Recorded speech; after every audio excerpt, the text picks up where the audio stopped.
Hello, welcome to developerlearningzone.com. I'm Alex Hadley, and today I'm going to run through how to install Git on your machine.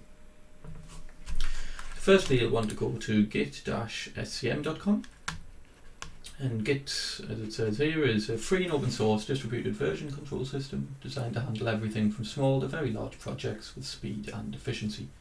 So it's just a great way of keeping track of your code, see all the changes you've made to it, store a nice history of it. So download the latest version that's available for your OS. Currently, as of this date, we're at 2.37.3. I'm going to install this now.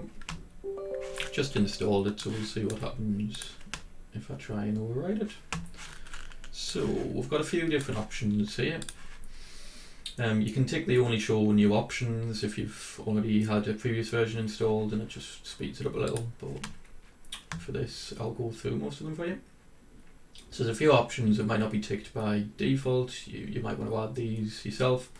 I'd suggest adding the Explorer integration, associate the Git, associate the SH files for script files, check for daily updates, it's a bad thing, and then there's a new one to add the Git Bash profile to your terminal, which is great. Next, you get to pick your default editor. I use Visual Studio Code, but you might be a Notepad or a Notepad++ fan. Just pick what you want there. I've had Insider installed at some point, which is kind of the bleeding edge version of VS Code, so use that if you want. In days gone by, we used to call our first branch the master branch. That's now been renamed to main. You might want to change that to another name, dev or develop or something like that, but might as well just let it be the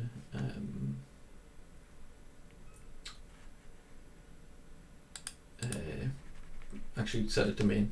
Yeah. Next, normally you just take the recommended ones. So where do you want to put the path? Use OpenSSH. It's an interesting new one for the external one. I might have to try that later. Use SSL for HTTPS. Line endings can be a fun thing to try and configure, so set that again, default. Default terminal again, we'll use that. Merging is quite a good one to have when you pull. You could rebase if you want, you can read into that. Git Credential Manager is a great tool that allows control of your kind of access keys and things like that with different providers, so it's great to get that installed. Caching if you want. And then there's some new experimental things I need to try at some point. We'll just get ready and install. So it's actually going to uninstall the old one and then install the latest, which is the same one actually. So hopefully it shouldn't take too long for your system, and then once it's up and running, I shall show you the few different tools that are installed. There's a couple of terminal options or command CMD options, and there's also a GUI if you prefer to use a GUI. I think it's good to try out both and see which you prefer, and there are other tools that are available for this sort of thing. I might go through them in a future video, because a shout if you do want to. So we'll launch the Git Bash from here. So here you have Git Bash in just a command line, so you can see who am I, and it'll tell you the name of your machine. So it has all the commands available from a usual terminal, but you can also do some stuff with Git. If we look into Git, there's a few other tools. So there's Git Bash, which is very similar to, well, Git Bash it says, sorry. There's Git Command,